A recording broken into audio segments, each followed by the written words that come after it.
कहानी की शुरुआत में हमें साइबेरिया की एक जेल दिखाई जाती है जहां बहुत सारे जर्मन फौजियों को कड़कड़ाती ठंड में लाइन में खड़ा किया गया था। दरअसल जब वर्ल्ड वॉर 2 खत्म हुआ तो रूस ने ढेर सारे जर्मन फौजियों को बंदी बना लिया था। उन्हें कोयले की खदानों में दिन रात भारी काम करवाया जाता था। यूं तो इस जेल की सुरक्षा कुछ खास टाइट नहीं थी, लेकिन फिर भी कोई भी कैदी भागने की हिम्मत नहीं जुटा पाता था, क्योंकि इस जेल के चारों तरफ सिर्फ जमा देने वाली बर्फ ही बर्फ थी। ये जेल किसी भी इंसानी गाँव से पूरे 18,000 किलोमीटर दूर थी। अगर कोई भाग भी जाता तो साइबेरिया की कड़ाके की ठंड उसे जिंदा नहीं छोड़ती थी। जेल बर्फ के इस विशाल मैदान के बीच बनी थी, इसलिए भागने का ख्याल भी किसी के दिमाग में नहीं आता था। लेकिन इन बंदियों में एक शख्स ऐसा भी था जिसका दिमाग बहुत तेज चलता था। वो अपनी बीवी और बेटी से मिलने को बेताब था। उसका नाम था ह्यूबर्ट ब्रिंकफोर्ड। उसे इस जेल में 25 साल की सजा सुनाई गई थी और वो नहीं चाहता था कि उसकी जिंदगी का आधा हिस्सा यहीं कट कर रह जाए। इसलिए ह्यूबर्ट किसी भी हाल में इस जेल से फरार होना चाहता था। किस्मत से एक दिन उसे ये मौका मिल ही गया। वो एक कोयले की मालगाड़ी में छुपकर किसी तरह इस जेल से निकल भागा। बाहर निकला तो खुले आसमान में तारों को देखकर उसकी खुशी का ठिकाना नहीं रहा, मगर उसे नहीं पता था कि उसकी ये खुशी ज्यादा देर की नहीं थी। थोड़ी ही दूर जाने के बाद मालगाड़ी अचानक रुक गई। ह्यूबर्ट ने बाहर झांका तो उसने देखा कि एक रूसी सैनिक बंदूक ताने उसके सामने खड़ा था। बदकिस्मती से वो पकड़ा गया। जेल से भागने की सजा में उसे एक खुली जेल के सेल में ठूंस दिया गया। यहाँ ठंड इतनी थी कि रात की बारिश ने उसकी हालत और पतली कर दी। उस सेल में उसे कुछ घंटे नहीं बल्कि पूरे 2 दिन गुजारने पड़े। 2 दिन गुजर जाने के बाद सुबह जेल का वार्डन उसके पास आया और उसे बाहर निकाला, मगर कोई सजा नहीं दी। बस इतना कहा, तुम्हारे साथी तुम्हारा इंतजार कर रहे हैं। उसे थोड़ी सी राहत मिली और जब ह्यूबर्ट अपने साथियों के पास पहुंचा तो वो सब डंडे और लाठियां लिए उसका इंतजार कर रहे थे। वो सब ह्यूबर्ट से बहुत गुस्सा थे, क्योंकि उसके भागने की वजह से पिछले 2 दिनों से उन्हें भी खाना नहीं मिला था। अब ह्यूबर्ट को वार्डन की बात का मतलब समझ आया। तभी बाकी कैदियों ने उस पर हमला बोल दिया और लाठी डंडों से उसकी अच्छी खातिरदारी कर डाली। इस पिटाई में ह्यूबर्ट इतना घायल हो गया कि उसे जेल के अस्पताल में भर्ती करना पड़ा। जेल का डॉक्टर भी एक जर्मन कैदी था। जैसे ही ह्यूबर्ट को होश आया, उसने डॉक्टर से कहा, मैं फिर से जेल से भागना चाहता हूँ और तुम्हारी मदद चाहिए। डॉक्टर उसकी हिम्मत देखकर हैरान रह गया कि इतना सब सहने के बाद भी ये बंदा नहीं रुका। एक जर्मन फौजी होने के नाते उसने ह्यूबर्ट को समझाया, इस जेल से जिंदा भागना मुमकिन नहीं है, और अगर तुम यहाँ से भाग भी गए तो बाहर की कड़कती ठंड तुम्हें खत्म कर देगी। मगर सच ये भी है कि अगर तुम नहीं भागे तो भी तुम्हारा यहाँ मरना तय है। कोयले की खदानों में कार्बन इतना ज्यादा है कि वो हवा के साथ तुम्हारे शरीर में घुस चुका है और कैंसर जैसी खतरनाक बीमारियां तुम्हें हो सकती हैं। इसलिए डॉक्टर ने कहा, तुम्हें एक आखिरी बार भागने की कोशिश जरूर करनी चाहिए। फिर उसने अपने सारे गर्म कपड़े, बर्फीले जूते और जरूरी सामान ह्यूबर्ट को दे दिया। साथ ही बताया कि उसे रेलवे लाइन के पास खाना छुपा हुआ मिल जाएगा। इतना ही नहीं, उसने ह्यूबर्ट को एक बंदूक भी दी ताकि वो अपनी हिफाजत कर सके। दरअसल डॉक्टर ने ही ये सब खाना, बंदूक, गर्म कपड़े आदि जमा किए थे, क्योंकि वो खुद भी इस नरक से भागना चाहता था। मगर हाल ही में उसे पता चला था कि उसे कैंसर है और उसके पास 1 महीने से ज्यादा वक्त नहीं बचा है। इसलिए उसने ह्यूबर्ट की मदद करने की सोची। उसने ह्यूबर्ट को एक लंच बॉक्स थमाया और कहा, अगर तुम जिंदा बच गए तो मेरी फैमिली तक ये लंच बॉक्स पहुंचा देना और कहना कि मैं अब इस दुनिया में नहीं हूँ। रात के अंधेरे में ह्यूबर्ट फिर से फरार हो गया। इस बार उसने मालगाड़ी की बजाय पैदल चलने का फैसला किया। वो रात भर चलता रहा और सुबह भी नहीं रुका, क्योंकि उसे डर था कि रूसी सैनिक उसे पकड़ न ले। सुबह जब वार्डन को खबर मिली कि ह्यूबर्ट फिर से भाग निकला है तो वो सीधा डॉक्टर के पास पहुंचा। मगर तब तक डॉक्टर अपनी जान ले चुका था, क्योंकि उसे पता था कि ह्यूबर्ट के भागने की खबर सुनकर वार्डन उसे बहुत तड़पाएगा। इसके बाद वार्डन ने कई रूसी सैनिकों को ह्यूबर्ट की खोज में भेजा और उसे जिंदा पकड़ने का हुक्म दिया। मगर कई दिनों की तलाश के बाद भी ह्यूबर्ट का कोई सुराग नहीं मिला। उसकी किस्मत अच्छी थी कि बर्फबारी की वजह से उसके पैरों के निशान मिटते जा रहे थे, जिससे उसे ढूंढना और मुश्किल हो गया। सबको लगने लगा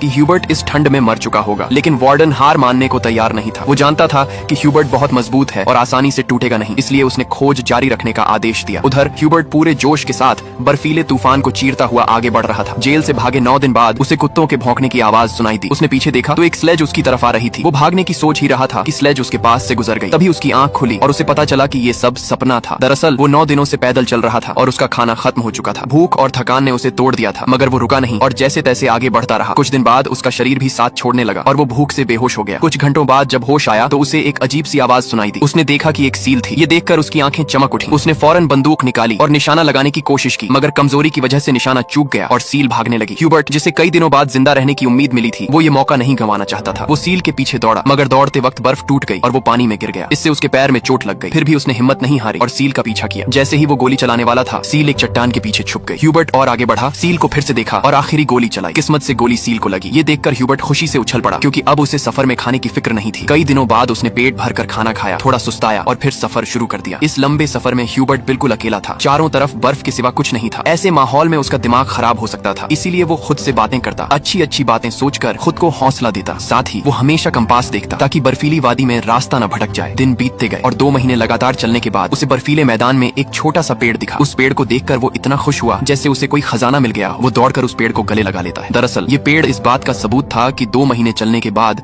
वो बर्फीला इलाका पार कर चुका था और अब जंगल शुरू होने वाला था। थोड़ा और चलने पर वैसा ही हुआ। जंगल शुरू हो गया और बर्फ का इलाका खत्म। जंगल में वो बहुत खुश था। उसने लकड़ियां इकट्ठा की, आग जलाई और कई महीनों बाद पहली बार चैन से सोया, मगर अगला दिन उसके लिए आरामदायक था या नहीं ये कोई नहीं जानता। इधर वार्डन अभी भी ह्यूबर्ट की तलाश में था। उसने अपनी सर्च पार्टी को 700 किलोमीटर के दायरे में खोजने का हुक्म दिया। उधर ह्यूबर्ट जंगल से गुजर रहा था कि अचानक एक बर्फीला तूफान आ गया। तूफान इतना तेज था कि बड़े बड़े पेड़ उखड़कर गिरने लगे। ह्यूबर्ट जैसे ही आगे बढ़ने की कोशिश करता है, एक विशाल पेड़ उस पर गिर पड़ता है। उसकी किस्मत अच्छी थी कि शाम को 2 लोग वहाँ से गुजरे जो सोना ढूंढ रहे थे। उन्होंने ह्यूबर्ट को देखा और उसकी जान बचा ली। इसके बाद तीनों एक साथ आगे बढ़े और कई दिनों के सफर के बाद बर्फीले मैदान से बाहर निकल आए। रास्ते में उन्हें एक नदी मिली। उसे पार करने के लिए उन्होंने लकड़ी की नाव बनाई। नदी पार करते वक्त वो आपस में गप्पे मारने लगे, बचपन के किस्से सुनाने लगे। लेकिन तभी नदी का बहाव तेज हो गया और नाव बेकाबू होने लगी। एक साथी का संतुलन बिगड़ा और वो पानी में जा गिरा। उसे तैरना नहीं आता था और वो डूबने लगा। ये देखकर ह्यूबर्ट ने पानी में छलांग लगाई और किसी तरह उसे किनारे तक लाकर उसकी जान बचा ली। मगर उनका दूसरा साथी उन्हें डूबने के लिए छोड़कर अकेला आगे बढ़ गया। वो साथी बहुत लालची था। उसे लगा कि दोनों मर गए होंगे और उसने अपने दोस्त का सोना भी हड़प लिया। थोड़ी देर बाद जब ह्यूबर्ट और दूसरा आदमी टेंट तक पहुंचे तो उस आदमी को अपने दोस्त पर बहुत गुस्सा आया। उसने अपने लालची साथी को गोली मार दी। इसके बाद ह्यूबर्ट और वो आदमी सामान उठाकर आगे बढ़े। वो दोनों कई महीनों तक इस उम्मीद में चलते रहे कि कोई इंसानी बस्ती मिल जाए। लेकिन सर्दियां फिर से आ गईं और जंगल बर्फ की चादर से ढक गए। उस आदमी का सामान बहुत भारी था जिससे उसे बर्फ में चलने में दिक्कत हो रही थी। ये देखकर ह्यूबर्ट ने उसका बोझ कम करने की कोशिश की और कहा, थोड़ी देर के लिए अपना सामान मुझे दे दो। मगर उस आदमी को शक हुआ कि शायद ह्यूबर्ट उसका सोना चुराना चाहता है। उसने ह्यूबर्ट पर हमला किया और उसे धक्का देकर नीचे गिरा दिया, जिससे ह्यूबर्ट बेहोश हो गया। जब ह्यूबर्ट को होश आया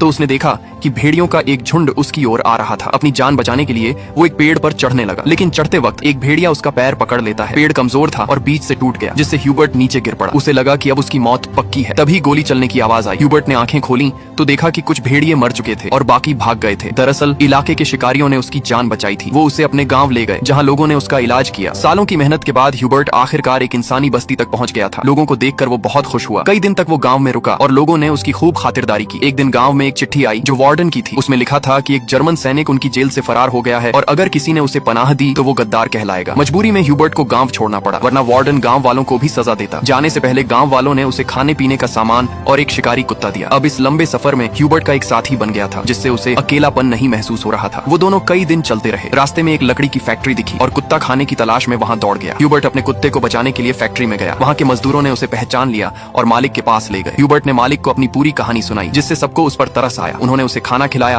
और जर्मनी जाने वाली ट्रेन में बिठा दिया। ह्यूबर्ट खुश था कि वो जल्द घर पहुंच जाएगा, मगर उसे नहीं पता था कि फैक्ट्री के मालिक ने वार्डन को उसकी खबर दे दी थी। वार्डन अपने सैनिकों के साथ स्टेशन पर उसका इंतजार कर रहा था। लेकिन स्टेशन पहुंचने से पहले ह्यूबर्ट ने दूर से रूसी सैनिकों को देख लिया और मौका पाकर ट्रेन से कूदकर भाग निकला। मगर रूसी सैनिकों ने उसे देख लिया और पीछा करने लगे। ह्यूबर्ट ने जल्दी से पटरियां पार की, लेकिन अचानक वार्डन सामने आ गया। ये देखकर ह्यूबर्ट का दिल डूब गया, क्योंकि उसे लगा कि उसकी सालों की मेहनत बेकार हो गई। लेकिन तभी उसके कुत्ते ने वार्डन पर हमला कर दिया और उसे काट लिया। इससे ह्यूबर्ट को फिर से भागने का मौका मिल गया। वो पूरी ताकत से भागा, लेकिन तभी गोली चलने की आवाज आई। पीछे मुड़कर देखा तो उसका कुत्ता मर चुका था। ये देखकर उसे बहुत दुख हुआ, लेकिन वो रुका नहीं और पूरी ताकत से आगे बढ़ता रहा। फिर वो एक पुल पर चढ़ा और नीचे से गुजर रही ट्रेन पर कूदकर भाग निकला। इस तरह वो एक बार फिर वार्डन के चंगुल से बच गया। दिन बीतते गए और ह्यूबर्ट धीरे धीरे अपने सफर में आगे बढ़ता रहा। देखते ही देखते 1922 आ गया। जेल से भागे उसे 7 साल हो चुके थे। वो सेंट्रल एशिया में था और एक गांव के मेले में इधर उधर घूम रहा था। मेले में उसने तरह तरह की खाने की चीजें देखी। उसका मन तो खाने को कर रहा था, लेकिन जेब में एक पाई भी नहीं थी। वो दिल पर पत्थर रखकर आगे बढ़ गया। मेले में एक जासूस जैसा आदमी था जिसने ये सब देख लिया। ह्यूबर्ट एक चर्च में गया और वो आदमी उसका पीछा करते हुए वहाँ पहुँच गया। दरअसल वो आदमी भी कभी कैदी था, इसलिए उसने ह्यूबर्ट को पुलिस के हवाले नहीं किया और उसकी मदद करने की कोशिश की। वो ह्यूबर्ट को अपने घर ले गया, जहाँ ह्यूबर्ट ने कई साल बाद शेव की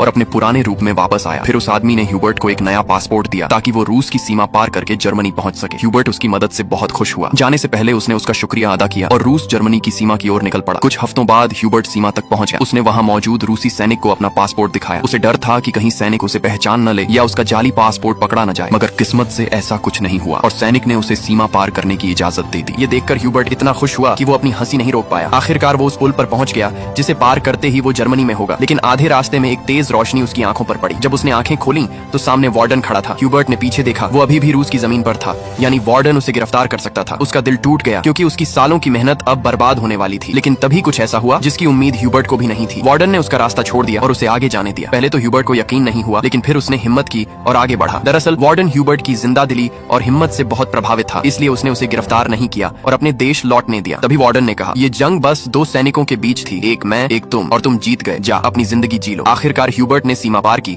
और जर्मनी पहुंच गया। फिर वो अपने घर के पास पहुंचा, जहां उसने अपनी बेटी और पत्नी को देखा। थोड़ी देर बाद वो दोनों चर्च जाने के लिए निकले तो ह्यूबर्ट भी उनके पीछे पीछे चर्च पहुंच गया। उसने अपनी बेटी को अभी तक आवाज नहीं दी थी, क्योंकि उसे यकीन था कि उसका पिता एक दिन जरूर आएगा। जब उसकी बेटी ने पीछे मुड़कर देखा तो उसने अपने पिता को पहचान लिया और दौड़कर उसे गले लगा लिया। इतने सालों बाद ह्यूबर्ट को जिंदा देखकर उसकी पत्नी की खुशी का ठिकाना नहीं था। आखिर में तीनों ने एक दूसरे को गले लगाया और इस सच्ची कहानी पर बनी फिल्म यहीं खत्म हो गई। उम्मीद है आपको ये कहानी पसंद आई होगी। इसी ही और वीडियो के लिए हमारे चैनल को जरूर विजिट करें।